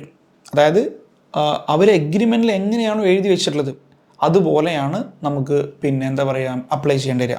അതുകൊണ്ട് ഞാൻ പറഞ്ഞത് ഈ ബൈലാട്രൽ ഉണ്ടല്ലോ, ബൈലാട്രൽ ഈ രണ്ട് മെത്തേഡ് പഠിച്ചു വെക്കുക, എക്സംഷൻ മെത്തേഡും ടാക്സ് റെഡക്ഷൻ മെത്തേഡും പഠിച്ചു വെക്കുക. പക്ഷേ ക്വസ്റ്റ്യനിൽ നമുക്ക് നോർമലി ഇത് വരില്ല. എന്താ കാരണം? ക്വസ്റ്റ്യനിൽ നോർമലി ഒന്നോ രണ്ടോ തവണ ചോദിച്ചിട്ടുണ്ട്, പക്ഷേ നോർമലി നമുക്ക് ചോദിക്കുക യൂണിലാറ്ററാണ്. അതിൻ്റെ റീസൺ എന്താണെന്ന് വെച്ചാൽ ഇത് അവർ ചോദിക്കണമെങ്കിൽ ക്വസ്റ്റ്യനിൽ എന്ത് തരണം? അവരൊരു ഡബിൾ ടാക്സേഷൻ അവോയ്ഡൻസ് എഗ്രിമെൻറ്റിൽ പറയുന്ന കാര്യം എന്താണെന്ന് ഷോർട്ട് ആക്കിയിട്ട് അവർ പറയണം. അല്ലാതെ നമുക്ക് പഠിക്കാൻ കഴിയുമോ? പഠിക്കാൻ കഴിയില്ല. ചിലപ്പോൾ എക്സംഷൻ മെത്തേഡ് ആണെങ്കിൽ തന്നെ ചിലപ്പോൾ ഫുൾ എക്സംഷൻ കൊടുക്കുന്നുണ്ടാവില്ല. ടാക്സ് റെഡക്ഷൻ മെത്തേഡ് ആണെങ്കിൽ തന്നെ FTC ആ ക്രെഡിറ്റ് കൊടുക്കുന്ന സമയത്ത് വേറെ എന്തെങ്കിലും എഴുതി പിടിപ്പിച്ചിട്ടുണ്ടാവും. അപ്പോൾ അത് എങ്ങനെയാണ് എന്നുള്ളത് എഗ്രിമെൻറ്റ് വായിച്ചാൽ മാത്രമേ നമുക്ക് അറിയുള്ളൂ അല്ലേ. അപ്പോൾ അതുകൊണ്ട് ക്വസ്റ്റ്യനിൽ അത് നമുക്ക് തരും, എങ്ങനെയാണ് എഗ്രിമെൻറ്റ് എന്നുള്ളത് ക്വസ്റ്റ്യനിൽ തരും. അപ്പോൾ അതുകൊണ്ട് ഞാൻ പറഞ്ഞത് അത് നിങ്ങളിപ്പോൾ വലിയ രീതിയിൽ എന്ത് ചെയ്യേണ്ട ആവശ്യമില്ല, നോക്കേണ്ട ആവശ്യം ഇല്ല. അപ്പോൾ ഞാൻ പറഞ്ഞത് സെക്ഷൻ 90 ആണ്. Section 90 talks about the bilateral relief. അതായത് രണ്ട് രാജ്യങ്ങൾ തമ്മിൽ എഗ്രിമെൻറ്റ് ചെയ്തിട്ട് ഡബിൾ ടാക്സേഷനെ ഇല്ലാതാക്കുക അല്ലെങ്കിൽ കുറച്ച് കൊടുക്കുന്ന പരിപാടിയാണ്. ഓക്കെ, അപ്പോൾ പിന്നെ section 90 subsection 1 provide that central government may enter into an agreement with the government of outside India or a specified territory outside India for any of the following purpose. ഒരു കാര്യം മനസ്സിലാക്കേണ്ടത്, double taxation avoidance agreement tax കുറയ്ക്കാൻ വേണ്ടി മാത്രം ഉള്ളൊരു agreement അല്ല. Main purpose അതായിരിക്കാം, പക്ഷെ അതിനപ്പുറത്തേക്ക് ഒരുപാട് പർപ്പസുകൾ എന്തുണ്ടാവും ഈ പറഞ്ഞ പിന്നെ എന്താ പറയുക ഡബിൾ ടാക്സേഷൻ അവോയ്ഡൻസ് എഗ്രിമെൻറ്റ് ഉണ്ടാവും. എന്തൊക്കെയാണ്? Getting relief in respect of income on which have been paid both in India and specific territory outside India, income tax chargeable under this act under the corresponding law enforced in the country or a specific territory as a case may be to promote mutual economic relation, trade, investments. ഒന്നുമില്ല, ഞാൻ ഇപ്പോൾ പറഞ്ഞ കാര്യം അതിൻ്റെ relief കൊടുക്കുക. ഒരേ income രണ്ട് രാജ്യങ്ങൾ ടാക്സിബിൾ ആവുകയാണെങ്കിൽ അതിൻ്റെ റിലീഫ് കൊടുക്കുക. ദെയർ ബൈ എന്താ പറയുക increase in the mutual trade benefits etcetera. Okay, ഇനി for the avoidance of double taxation of income under this act and under the corresponding law enforced that controls as the case may be without creating opportunity of non-taxation or reduced taxation. അതൊരു പ്രശ്നമാണ്. Listen everyone, ഇത് ഇപ്പം ഞാൻ ഈ India USA അല്ലെങ്കിൽ India Mauritius തമ്മിൽ double taxation avoidance agreement നമ്മൾ എന്താ പറയുക ഡബിൾ ടാക്സേഷൻ, അത് ഞാനിപ്പോൾ ഇൻട്രൊഡക്ഷനിൽ പറയാണ്. എല്ലാം കൂടെ കേട്ട് കൺഫ്യൂഷൻ ആകട്ടോ. ഞാനിപ്പോൾ പറയുന്ന കുറച്ച് ടേംസൊക്കെ ചിലപ്പോൾ നിങ്ങൾക്ക് ബുദ്ധിമുട്ടാവും, പക്ഷേ നമ്മൾ ഇത് കയറി കഴിഞ്ഞാൽ ട്രാക്കിൽ കയറി കഴിഞ്ഞാൽ വളരെ ഈസി ആയിരിക്കും. ഇപ്പോൾ ഇന്ത്യ ആൻഡ് USA അല്ലെങ്കിൽ മൗറീഷ്യസ് പ്രകാരം എന്ത് ചെയ്യാണ്, ഒരു ഡബിൾ ടാക്സേഷൻ അവോയ്ഡൻസ് എഗ്രിമെൻറ്റ് വെച്ചു. അപ്പോൾ സപ്പോസിംഗ്ലി ഇതും ശരിക്കും ഇത് പ്രാക്ടിക്കലി ഉള്ള സംഭവം കേട്ടോ. മൗറീഷ്യസിലുള്ള ഒരാൾ ഇന്ത്യയിൽ എന്തെങ്കിലും കമ്പനിയിൽ ഇൻവെസ്റ്റ് ചെയ്തിട്ട് അയാൾക്ക് കിട്ടുന്ന ക്യാപിറ്റൽ ഗെയിൻ, ഡിവിഡൻഡ് അല്ല, ക്യാപിറ്റൽ ഗെയിൻ, അതായത് ആ ഷെയർ വിറ്റിട്ട് കിട്ടുന്ന ക്യാപിറ്റൽ ഗെയിൻ ഉണ്ടല്ലോ, അത് ഇന്ത്യയിൽ ടാക്സബിൾ അല്ല എന്ന് പറയുന്നുണ്ട്. ശരിക്കുള്ളതാണ്. അതായത് മൗറീഷ്യസിലുള്ള ഒരു റെസിഡൻറ്റ് പറയുമ്പോൾ ഇൻഡിവിജ്വൽ ആയിരിക്കാം, അവിടെ രജിസ്റ്റർ ചെയ്തിട്ടുള്ള കമ്പനി ആയിരിക്കാം എക്സെട്ര. അപ്പോൾ അവർ ഇന്ത്യയിൽ ഒരു കമ്പനിയിൽ ഇൻവെസ്റ്റ് ചെയ്തിട്ട് പിന്നെന്താ പറയുക ഇൻവെസ്റ്റ് ചെയ്തിട്ട് കിട്ടുന്ന ക്യാപിറ്റൽ ഗെയിൻ, അതായത് ഇൻവെസ്റ്റ്മെൻറ്റ് ഡിവിഡൻഡിങ് അല്ല, ക്യാപിറ്റൽ ഗെയിൻ ഇന്ത്യയിൽ ടാക്സബിൾ അല്ല, അത് മൗറീഷ്യസിൽ മാത്രമാണ് ടാക്സബിൾ. അവിടെ പിന്നെ ടാക്സ് ഇല്ല. അപ്പോൾ ഇത് ഇന്ത്യ നോർമലി ഒരു കാര്യം മനസ്സിലാക്കേണ്ടത്, ഡബിൾ ടാക്സേഷൻ അവോയ്ഡൻസ് എഗ്രിമെൻറ്റ് രണ്ട് രാജ്യങ്ങൾ തമ്മിൽ പിന്നെ എൻട്രി ചെയ്ത് കഴിഞ്ഞാൽ ആർക്ക് മാത്രമേ ഇതിൻ്റെ ബെനിഫിറ്റ് കിട്ടുള്ളൂ? ഇന്ത്യൻ റെസിഡൻറ്റ് അതുപോലെ മൗറീഷ്യസ് റെസിഡൻറ്റ്. അവ നമ്മൾ വിളിക്കുക റെസിഡൻറ്റ് ഓഫ് കോൺട്രാക്റ്റിംഗ് സ്റ്റേറ്റ് എന്ന് വിളിക്കുക. Resident of the contracting state, അവർക്ക് മാത്രമാണ് അതിൻ്റെ ബെനിഫിറ്റ് എടുക്കാൻ പറ്റുക. ഇനി ഇത് എന്ത് ചെയ്യാറുണ്ട്, ഇതിനെ വെട്ടിക്കാൻ വേണ്ടി ഇങ്ങനെയൊക്കെയാണ് നമ്മൾ എന്താ പറയുക ഈ ടാക്സ് വെട്ടിപ്പ് നടക്കുക. അതായത് ഇത് നമ്മൾ ടാക്സ് അവോയ്ഡൻസ് ആണ്. ഞാൻ പറയുന്ന എക്സാമ്പിൾ ശ്രദ്ധിക്കുക, ടാക്സ് പ്ലാനിങ് എന്ന് പറയാൻ പറ്റില്ല, ടാക്സ് അവോയ്ഡൻസ്. അതായത് ഇപ്പോൾ എക്സാമ്പിൾ ജർമ്മനിയിൽ ഒരു ചങ്ങായിക്ക് എന്ത് ചെയ്യണം, ഇന്ത്യയിൽ ഇൻവെസ്റ്റ് ചെയ്യണം. പക്ഷേ പ്രശ്നമുണ്ട്, ജർമ്മനിയിൽ ഇന്ത്യയിൽ ഇൻവെസ്റ്റ് ചെയ്യുന്ന സമയത്ത് അയാൾക്ക് ഇവിടെ നിന്ന് കിട്ടുന്ന ആ ഇൻവെസ്റ്റ്മെൻറ്റ് പിന്നെ വിൽക്കുന്ന സമയത്ത് കിട്ടുന്ന ക്യാപിറ്റൽ ഗെയിൻ ഇന്ത്യയിൽ ടാക്സബിൾ ആണ്. കാരണം ഇന്ത്യ ജർമ്മനി DTL അങ്ങനെ ഒരു ക്ലോസ് ഇല്ല. അപ്പോൾ ഇയാൾക്ക് തോന്നുന്നത് വേറെ ഐഡിയ ഉണ്ടല്ലോ, ഇയാൾ ഒരു ഷെൽ കമ്പനി വെറുതെ മൗറീഷ്യസിൽ പോയിട്ട് ഒരു കമ്പനി രജിസ്റ്റർ ചെയ്യും വെറുതെ. അങ്ങനെയാണ് പല കാര്യങ്ങളും നടക്കുന്നുണ്ടോ. ഇപ്പോൾ ഇന്ത്യയിലുള്ള ആളുകൾ അങ്ങനെ ചെയ്യാറുണ്ട്. ഇപ്പോൾ ഇന്ത്യയിലത്തെ ഒരു ചങ്ങായി ഇന്ത്യയിലൊരു ഇൻവെസ്റ്റ്മെൻറ്റ് ചെയ്തിട്ട് അത് വിൽക്കുന്ന സമയത്ത് ക്യാപിറ്റൽ കിട്ടും. അപ്പോൾ ഹവാല വഴി പണം എങ്ങോട്ട് എത്തിക്കും, മൗറീഷ്യസിലേക്ക് എത്തിക്കും. എന്നിട്ട് അവിടെ ഒരു ഷെൽ കമ്പനി രൂപീകരിച്ചിട്ട് ആ ഫണ്ട് തിരിച്ച് ഇങ്ങോട്ട് തന്നെ ഇൻവെസ്റ്റ് ചെയ്യും. ഇങ്ങനെ ചെയ്യാറുണ്ട് അറിയട്ടിങ്. അപ്പോൾ ഞാൻ കുറച്ചുകൂടി മനസ്സിലാൻ വേണ്ടി ജർമ്മനിയിലുള്ള ചങ്ങായാണ് വിചാരിക്കുക. ജർമ്മനിയിലുള്ള ഒരാൾ എന്ത് ചെയ്യാണ് വിചാരിക്കുക, എന്താണ് India Mauritius tax rate benefit കിട്ടാൻ വേണ്ടിയിട്ട് അയാൾ അവിടെ ഒരു ഷെൽ കമ്പനി വെറുതെ പേരിന് ഒരു കമ്പനി രജിസ്റ്റർ ചെയ്തിട്ട് ആ കമ്പനി വഴി ഇന്ത്യയിൽ ഇൻവെസ്റ്റ് ചെയ്യണം. അപ്പോൾ എന്താ സംഭവിക്കുക? ഡബിൾ ടാക്സേഷൻ അലവൻസ് എഗ്രിമെൻറ്റ് പ്രകാരം അത് ഇന്ത്യയിൽ ടാക്സുകളല്ല. ഇതിനെ വിളിക്കുന്ന പേരാണ് ട്രീറ്റി ഷോപ്പിംഗ്. നമുക്ക് പഠിക്കാനുണ്ട് ഇത് പഠിക്കാനുണ്ട്. അപ്പോൾ നിങ്ങൾ ഈ ഒരു എക്സാം കൊടുത്തിരിക്കുന്നത് ട്രീറ്റി ഷോപ്പിംഗ്. അതായത് എന്താ ട്രീറ്റി ഷോപ്പിംഗ്? എന്താ? രണ്ട് രാജ്യങ്ങൾ തമ്മിലുള്ള DTAൻ്റെ ബെനിഫിറ്റ് ആ രാജ്യങ്ങളിലെ റെസിഡൻസ് അല്ലാത്ത മറ്റൊരാൾ അവൈൽ ചെയ്യാൻ, അതാണ് ട്രീറ്റി ഷോപ്പിംഗ്. ഇങ്ങനെ ഈ വളഞ്ഞ വഴിയിൽ അല്ലേ. അപ്പോൾ നമ്മൾ double tax allowance agreement enter ചെയ്യുന്ന സമയത്ത് ഇതും കൂടെ നമ്മൾ നോക്കണം. നോൺ ടാക്സേഷൻ വരാൻ പാടില്ല അല്ലേ. അപ്പോൾ basically without creating opportunity for non taxation or reduce taxation through tax evasion, tax avoidance including through treaty shopping. ഇതാണ് ഞാൻ പറഞ്ഞത് ട്രീറ്റി ഷോപ്പിംഗ് അറേഞ്ച്മെൻറ്റ്. അപ്പോൾ when you enter into a DTA or agreement, you should not leave any scope for treaty shopping or tax avoidance. അപ്പോൾ ഇത് ഒഴിവാക്കാൻ വേണ്ടി നമുക്ക് ഒരുപാട് ആൻറ്റി അവോയ്ഡൻസ് മെഷേഴ്സ് ഉണ്ട്. അവോയ്ഡൻസ് മെഷേഴ്സ് നമുക്ക് പഠിക്കാനുണ്ട്. ഗാർ പഠിക്കാനുണ്ട്, ആൻറ്റി-4B പഠിക്കാനുണ്ട്, അങ്ങനെ പല മെത്തേഡ്സും പഠിക്കാനുണ്ട്. ഡോണ്ട് വറി, നമ്മൾ ഒക്കെ പഠിക്കും കേട്ടോ. ഇനി ഇതും വളരെ ഇമ്പോർട്ടൻ്റ് ആണ്. Exchange of information for the prevention of evasion or avoidance of income tax chargeable under the act under the corresponding law enforce in that country or specific territory as a case may be. Listen every one, this is also very important. അതായത് ഇപ്പോൾ India Mauritius പ്രകാരം ഒരു double tax allowance agreement വെക്കുന്ന സമയത്ത് വെറുതെ ഇവർക്ക് tax benefit കൊടുക്കാൻ വേണ്ടി മാത്രമല്ല ഇവർ എഗ്രിമെൻ്റ് ഉണ്ടാക്കുക. പിന്നെ എന്തിനാണ്? Exchange of information, very very important. ഇപ്പോൾ എക്സാമ്പിൾ, ഇന്ത്യയിലൊരു ചങ്ങായി നോക്കുന്ന സമയത്ത് മൗറീഷ്യസിലേക്ക് ഇങ്ങനെ അല്ലെങ്കിൽ മൗറീഷ്യസിന് അയാളുടെ കമ്പനിയിലേക്ക് ഫണ്ട് വരുന്നുണ്ട്, ഒരുപാട് ഫണ്ട് അയാളുടെ കമ്പനിയിലേക്ക് വരുന്നുണ്ട്. അപ്പോൾ ഇന്ത്യക്ക് ഡൗട്ട്, ഈ ചങ്ങായി എവിടുന്ന് ഇയാൾക്ക് ഇത്രയും ഫണ്ട് മൗറീഷ്യസിൽ വരുന്നത് അല്ലേ. അപ്പോൾ ഇന്ത്യ മൗറീഷ്യസ് ഗവൺമെൻറ്റിനോട് ചോദിക്കുകയാണ്, ഇത് ഞങ്ങൾക്ക് അറിയണം, ഇവിടുന്ന് മൗറീഷ്യസ് കുറേ എമൗണ്ട് ഇങ്ങോട്ട് വരുന്നുണ്ട്, അയാളുടെ സോഴ്സ് എവിടെ നമുക്കറിയണം എന്ന് മൗറീഷ്യസ് ഗവൺമെൻറ് ചോദിക്കുന്ന സമയത്ത് അവർ പറയാൻ ഇല്ലല്ലേ ഞങ്ങൾ പറഞ്ഞിട്ടില്ല.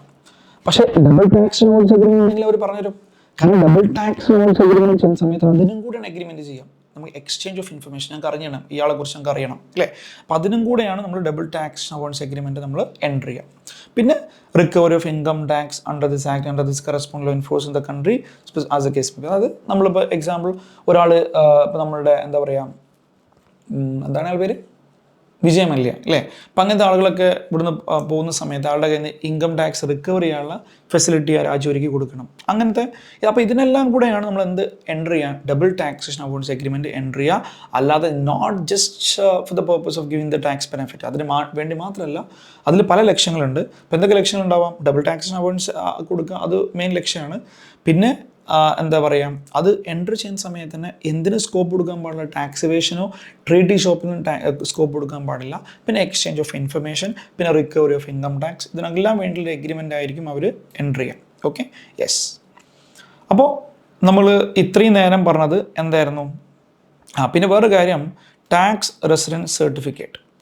അപ്പോൾ an assessee not being resident to hmm, ഞാൻ പറഞ്ഞില്ലേ, ഇപ്പോൾ ഇന്ത്യ മൗറീഷ്യസിൻ്റെ ഒരു DTA ഉണ്ടെങ്കിൽ അതിൻ്റെ ബെനിഫിറ്റ് ആർക്ക് മാത്രമേ കിട്ടുക? ഒന്നുകിൽ ഇന്ത്യൻ റെസിഡൻറ്റ് അല്ലെങ്കിൽ മൗറീഷ്യസ് റെസിഡൻറ്റ്.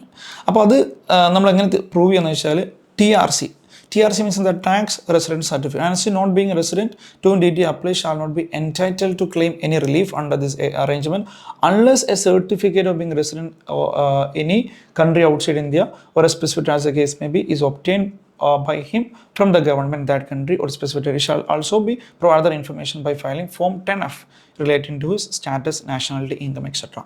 For example, ഞാൻ നേരത്തെ പറഞ്ഞു, ഇന്ത്യയിൽ മൗറീഷ്യസിലൊരു ചങ്ങായി ഇന്ത്യയിൽ ഒരു ക്യാപിറ്റൽ ഗെയിൻ വരികയാണെങ്കിൽ അത് മൗറീഷ്യസ് മാത്രമേ ടാക്സിബിൾ ആവുക.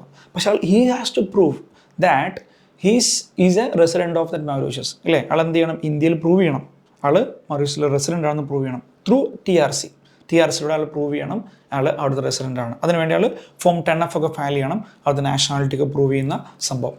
റെഡി? അപ്പോൾ ഏതായാലും ഇതാണ് concept. This is the concept of tax residence certificate. Okay, അപ്പോൾ എന്തായാലും ഞാനിപ്പോൾ ഇത്രയും നേരം പറഞ്ഞത് എന്തിനെ കുറിച്ചിട്ടാണ്? ബൈലാറ്ററൽ റിലീഫാണ്. എന്താ ബൈലാറ്ററൽ റിലീഫ് എന്ന് വെച്ചാൽ രണ്ട് രാജ്യങ്ങൾ തമ്മിൽ ഒരു എഗ്രിമെൻറ്റ് വെച്ചിട്ട് അവർ ടാക്സ് കുറച്ച് കൊടുക്കുക. അതായത് എന്ത് ടാക്സ്? ഒരേ ഇൻകം രണ്ട് രാജ്യത്തും ടാക്സബിൾ ആവുന്ന കേസിൽ അതെങ്ങനെ ഒഴിവാക്കാം അല്ലെങ്കിൽ കുറച്ച് കൊടുക്കാം, അതാണ് നമ്മളുടെ ഈ പറഞ്ഞ ഡബിൾ ടാക്സേഷൻ അവോയ്ഡൻസ് എഗ്രിമെൻറ്റിൽ ചെയ്യുന്നത്. And you have to understand that there are two methods. രണ്ട് രീതിയിലാണ് അവർ, രണ്ട് രാജ്യങ്ങൾ തമ്മിൽ എഗ്രിമെൻറ്റ് വെക്കുന്ന സമയത്ത് രണ്ട് രീതിയിലാണ് അവരെന്ത് ചെയ്യാം, അത് ഒഴിവാക്കി കൊടുക്കുക. ഒന്നുകിൽ എക്സംഷൻ മെത്തേഡ്. എന്താ exemption method? Source country will tax that and the residence country will give an exemption. അതായത് സോഴ്സ് കൺട്രിയിൽ മാത്രമാണ് ആ ഇൻകം ഇൻക്ലൂഡ് ചെയ്യുക, റെസിഡൻസ് കൺട്രിയിൽ ആ ഇൻകം ഫുള്ളി എക്സംപ്റ്റ് ആയിരിക്കും. ഇവിടെ നമ്മൾ ടാക്സ് കൊടുക്കേണ്ട ആവശ്യമില്ല, തീരെ കൊടുക്കേണ്ട. പക്ഷേ ടാക്സ് റേറ്റ് മെത്തേഡാണെങ്കിൽ എന്താ സംഭവം എന്ന് വെച്ചാൽ അവിടെ നമ്മൾ ടാക്സ് കൊടുക്കും, ആ ഇൻകത്തിന് മേലെ ടാക്സ് കൊടുക്കും. ആ ടാക്സ് കൊടുത്ത ഇൻകം എന്ത് ചെയ്യും, റെസിഡൻറ്റ് കൺട്രിയുടെ ഇൻകത്തിൻ്റെ കൂടെയും ആഡ് ചെയ്യും. എന്നിട്ട് സാധാ പോലെ ടാക്സ് കണ്ടെത്തും. എന്നിട്ട് എന്ത് ചെയ്യും, അവിടെ കൊടുത്ത ടാക്സ് ഒന്നുകിൽ ചെറിയ പെർസെൻറ്റേജ് ആയിരിക്കും, അല്ലെങ്കിൽ ആ ഫുൾ ടാക്സ് എന്ത് ചെയ്യും, ഇവിടെ ക്രെഡിറ്റ് കൊടുക്കും. അത് ഞാൻ പറഞ്ഞില്ലേ, ഇതിപ്പോൾ എക്സംഷൻ മെത്തേഡ് ആണെങ്കിലും ടാക്സ് റേറ്റ് മെത്തേഡ് ആണെങ്കിലും നമുക്കൊരു തിയറി, ഒരു സ്ട്രൈറ്റ് ജാക്കറ്റ് ഫോർമുല എന്താണ് നമുക്ക് പഠിച്ചു പോകാൻ കഴിയില്ല. കാരണം ഞാൻ പറഞ്ഞ ഈ എക്സംഷൻ മെത്തേഡും ടാക്സ് റേറ്റ് മെത്തേഡും ഒക്കെ സബ്ജക്റ്റ് ടു DTA എങ്ങനെ പറയുന്നു അതുപോലെ ഉണ്ടാവുക. അപ്പോൾ അതെങ്ങനെയാണ് എന്ന് നമുക്ക് ക്വസ്റ്റ്യനിൽ അവർ തന്നാൽ മാത്രം നമുക്ക് ചെയ്യാൻ കഴിയുള്ളൂ. ഓക്കെ, അപ്പോൾ അത് ക്വസ്റ്റ്യൻ വായിച്ച് മനസ്സിലാക്കണം. അതുകൊണ്ടാണ് ഞാൻ പറഞ്ഞത് ഇത് കൂടുതൽ ചോദിക്കാറില്ല. എക്സാമിനേഷൻ പോയിന്റ് ഓഫ് വ്യൂവിൽ വളരെ കുറച്ച് മാത്രമേ ചോദിക്കാറുള്ളൂ. കാരണം എന്താണെന്ന് വെച്ചാൽ അങ്ങനെ ചോദിക്കണമെങ്കിൽ എന്ത് ചെയ്യണം, അവർ നമ്മളുടെ ക്വസ്റ്റ്യനിൽ അതിൻ്റെ എന്താ പറയുക, ഇത് എന്താണ് അതിൻ്റെ ആ ഒരു എഗ്രിമെൻറ്റിൻ്റെ ഒരു സമ്മറി നമുക്ക് തരണം. അപ്പോൾ ഞാനിതിൻ്റെ ക്വസ്റ്റ്യൻസൊക്കെ നമ്മളുടെ ക്വസ്റ്റ്യൻ ബാങ്കിൽ ഒരുപാട് ക്വസ്റ്റ്യൻസ് ഉണ്ട് കേട്ടോ. അത് ഒരുപാട് ക്വസ്റ്റ്യൻസ് നമ്മളുടെ ഇതിൽ ഈ പറഞ്ഞതിൻ്റെ ഉണ്ട്. ഫോർ എക്സാമ്പിൾ ഞാനത് ക്വസ്റ്റ്യൻസ് എല്ലാം കൂടെ ഒരുമിച്ച് വർക്കൗട്ട് ചെയ്തിട്ടുണ്ടോ, എല്ലാം കൂടെ നമുക്ക് ആദ്യം തിയറി തീർത്തിട്ട് ക്വസ്റ്റ്യനിലേക്ക് വരാമെന്ന് വിചാരിച്ചിട്ടാണ്. ഓക്കെ, 1 second. I just show that.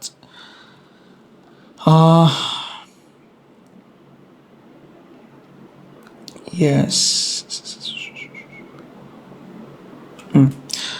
അപ്പോൾ you can see here so many questions. ഇതിൽ പിന്നെ ഇപ്പം ഞാനിപ്പോൾ പറഞ്ഞിട്ടുണ്ടല്ലോ, ഇപ്പോൾ പറഞ്ഞ ഒരു ഇതിൻ്റെ എക്സാമ്പിളാണ് double tax avoidance agreement exist. ആ രണ്ട് രാജ്യങ്ങൾ തമ്മിൽ DTA ഉണ്ട്. അപ്പോൾ DTAയിൽ പറഞ്ഞ കാര്യത്തിൻ്റെ ഒരു സമ്മറി ഉണ്ടെങ്കിൽ ഇവിടെ കൊടുത്തിട്ടുണ്ട്. The income would be tax on the country earned അല്ലേ, ഇങ്ങനെ ഒരു എഗ്രിമെൻറ്റിൽ പറഞ്ഞ കാര്യം അവർ ക്വസ്റ്റ്യൻ തരും. അപ്പോൾ അത് നോക്കിയിട്ട് വേണം നമ്മൾ ചെയ്യാൻ. അത് നോക്കിയിട്ട് വേണം ആ എഗ്രിമെൻറ്റിൽ എങ്ങനെയാണ് പറയുന്നത് നമ്മൾ നോക്കിയിട്ട് വേണം ചെയ്യാം. അല്ലാതെ മുൻകൂട്ടി അങ്ങ് പഠിച്ചു പോകാൻ കഴിയില്ല. മുൻകൂട്ടി അതിൻ്റെ ഒരു മോഡൽ മാത്രമേ പഠിച്ചു പോകാൻ കഴിയുള്ളൂ. Exemption method, tax rate method. അപ്പോൾ അതിൽ ഏതെങ്കിലും ഒരു മെത്തേഡ് ആയിരിക്കും. അതേതാണ്, എങ്ങനെയാണ് എന്നൊക്കെ ക്വസ്റ്റ്യൻ വായിച്ചാൽ തന്നെ നമുക്ക് മനസ്സിലാക്കാൻ സാധിക്കുള്ളൂ. ഓക്കെ, അപ്പോൾ ഇതാണ് നമ്മളുടെ ബേസിക് ആയിട്ട് എനിക്ക് പറയാനുള്ള ഒരു സംഭവം. ഇനി ഇതും കൂടെ അതിൻ്റെ കൂടെ വേണമെങ്കിൽ പറയാം. 90A DTA by specified association India with a specified association with territory outside India. അതായത് നമ്മളുടെ എന്താ പറയുക, ഈ രാജ്യങ്ങൾ ഇപ്പോൾ India and USA double tax avoidance agreement ഉണ്ടാക്കാറുണ്ട്. അതുപോലെ തന്നെ ചില association, specified association India with the specified association outside India, അവർ തമ്മിൽ എന്ത് ചെയ്യും, ഇതുപോലെ തന്നെ ബേസിക്കലി എന്താണ് ഒരു എഗ്രിമെൻറ്റ് വെക്കും. പക്ഷേ അതിനൊക്കെ നമ്മൾ സെൻട്രൽ ഗവൺമെൻറ് അപ്രൂവൽ വേണം. എന്നാൽ എന്ത് ചെയ്യാം, അവർക്കും ഇതുപോലെ എഗ്രിമെൻറ്റ് വെക്കാം. ഓക്കെ, ഇപ്പോൾ ഇന്ത്യയിലുള്ളൊരു അസോസിയേഷൻ അവിടുത്തെ ഒരു അസോസിയേഷനുമായിട്ടൊരു എഗ്രിമെൻറ്റ് വെക്കുകയാണ്. പല കാര്യങ്ങൾക്ക് ഇൻഫർമേഷൻ എക്സ്ചേഞ്ച് ചെയ്യാനും മറ്റുള്ള കാര്യങ്ങൾക്കൊക്കെ എഗ്രിമെൻറ്റ് വെക്കുകയാണ്.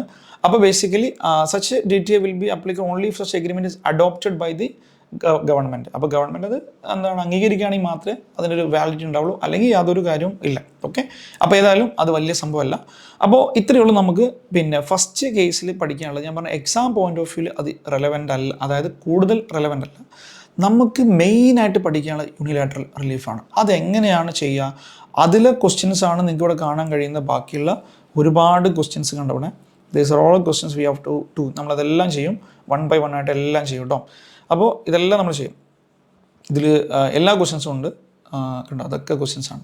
ഇതെല്ലാം അധികം ഒരു 1-2 ക്വസ്റ്റ്യൻസ് ഒഴികെ ബാക്കി എല്ലാ ക്വസ്റ്റ്യൻസും ഏത് ക്വസ്റ്റ്യൻസാണ്, ഈ പറഞ്ഞ യൂണിലാറ്ററൽ ചോദിച്ച ക്വസ്റ്റ്യൻ, നിങ്ങളുടെ എക്സാം ക്വസ്റ്റ്യൻസാണ്. നിങ്ങളുടെ എക്സാം ക്വസ്റ്റ്യൻസും RTP MTP ക്വസ്റ്റ്യൻസ് മാത്രമാണ് അതിലുള്ളത്.